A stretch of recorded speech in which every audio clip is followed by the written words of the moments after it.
ఈరోజు ప్రజల ముందు కొన్ని వాస్తవాలు పెట్టాలనుకుంటున్నాను.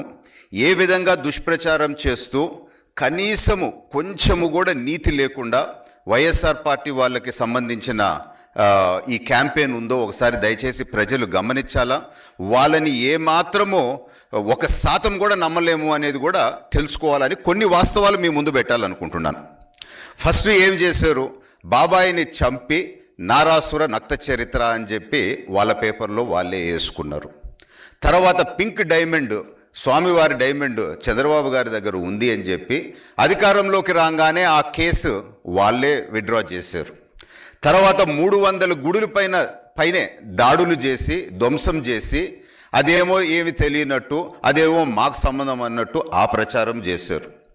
వారు రాజశేఖర్ రెడ్డి గారిని చంపేసిన దాంతో రిలయన్స్ వాళ్ళ హస్తం ఉంది అని చెప్పి అదే అంబానీ కొడుకుని ఇంటికి గ్రాండ్ వెల్కమ్ ఇచ్చి ఆయనని కౌగిలించుకొని ఆయనకి తిండి పెట్టి మళ్ళా వాళ్ళ మనిషికి ఒక ఎంపీ పదవి కూడా ఇచ్చిన చరిత్ర వాళ్ళది.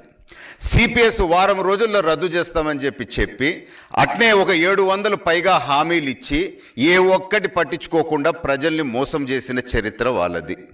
వై నాట్ 175 అని చెప్పి ఒక నినాదంతో ఆపోజిషన్ స్టేటస్ కూడా ఈరోజు లేకుండా పులివెందల ఎమ్మెల్యేగా మిగిలిపోయి కర్ణాటక వాస్తవ్యుడుగా మిగిలిపోయిన పరిస్థితి ఆ వైసీపీ పార్టీకి.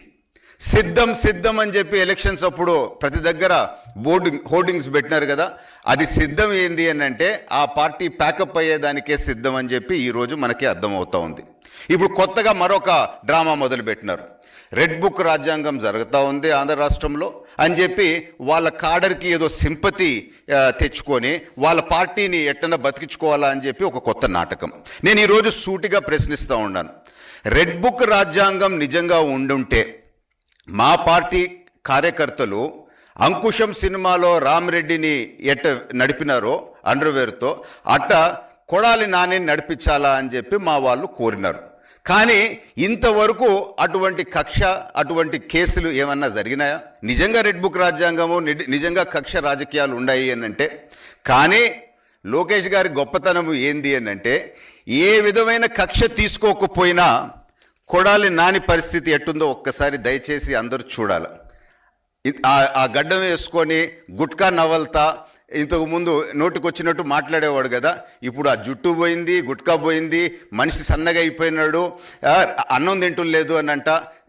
ఇంటి బయట ఎవరన్నా శబ్దం వస్తే పోలీసు వాళ్ళు వస్తున్నారేమో గోడ దుంకి వెళ్ళిపోతాడు, అప్పుడప్పుడు కనపడకుండా పోతాడు. అసలు బుక్కులో పేజ్ ఓపెన్ కాకముందే పరిస్థితి ఎట్టయిపోయింది, ఇదిగో ఈ కోడికి ఎంటికలు లాగేసినట్టు అయిపోయింది పరిస్థితి. అది పవర్ ఆఫ్ తెలుగుదేశం పార్టీ, మా నాయకుడు లోకేష్ గారు అని చెప్పి నేను తెలుపుకుంటున్నాను.